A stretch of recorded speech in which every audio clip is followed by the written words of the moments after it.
कंडी रूप धारण करछ कहलो अरे जे देखिबो कोन भाबिबो किए देखिले मोर कोन अछि तमे मते आगे कहिलो तुम मोबाइल स्विच ऑफ काहेंगी अरे बाबा दीदीटा नाटक रे पाठ करूछि गोटेला सोशल आ गोटेला माइथोलॉजिकल ता छोड़ा ए डायलॉग गुडा मन रखिया कोन सहज कथा ना कोन केते बेले तो मते टिके फोन करि पारि थांतो डायरेक्टर मना कले काहेंगी कहले अभिनय एक तपस्या ता छड़ा बजरंग बाली भूमिका अभिनय करबा को हेले झियो मानक सहित कथा बार्ता मिला मिसा ए सब कोन पई अरे बाबा से भाव आसीबनी ना मिछ कथा कहउछ तमे कहिबो तो मो सहित कथा बा तमरा इच्छा नै ओके मो आसुची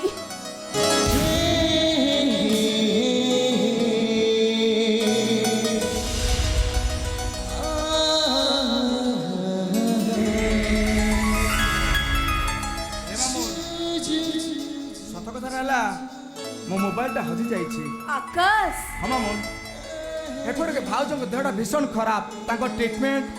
आ वर्षार एग्जाम पाई फॉर फिल्म ए सब टेंशन भितर मु मो पाई आ गोटे मोबाइल आनबा को भूली जाइछि देखिला तो सत कथाटा केमिति मानि गलो अच्छा तमे कहिलो वर्षा मामुन तमे एठी काहे मु आसीतिली एठी गोटे खुशी खबर सुनिया पाई जो खुशी खबर सुनिया पाई सीधा आसी तम गारे हाजिर ए मामुन ए अरे से खुशी खबर कौन मत कुह ए तुम कौन एग्जाम फर्स्ट क्लास पाइछ ना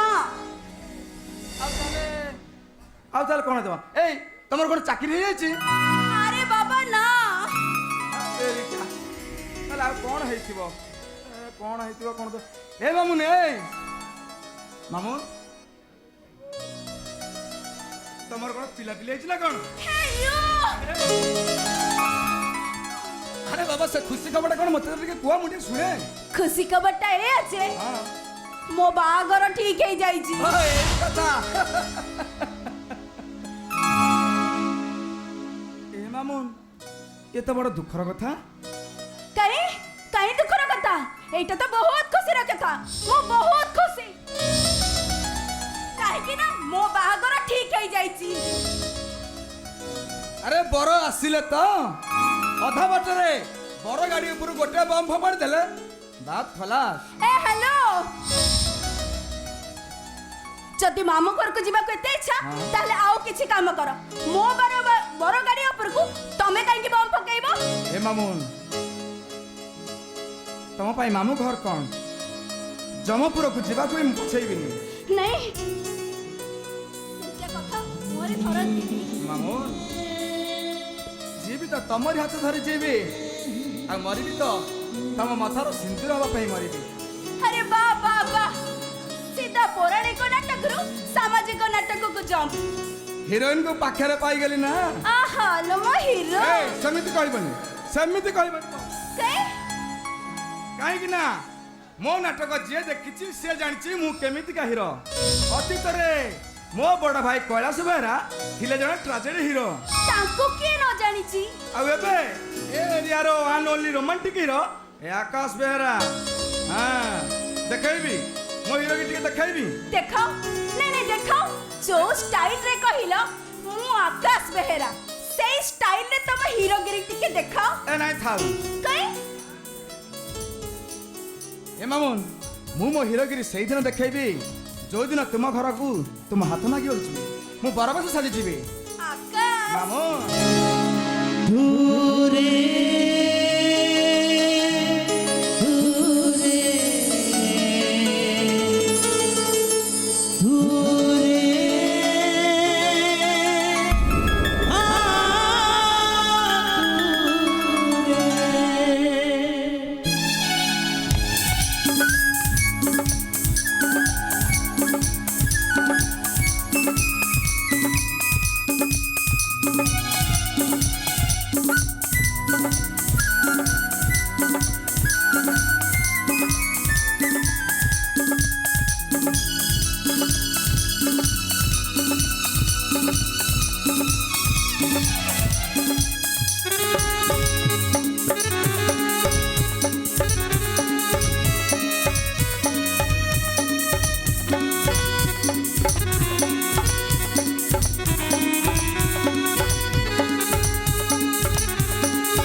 हाँ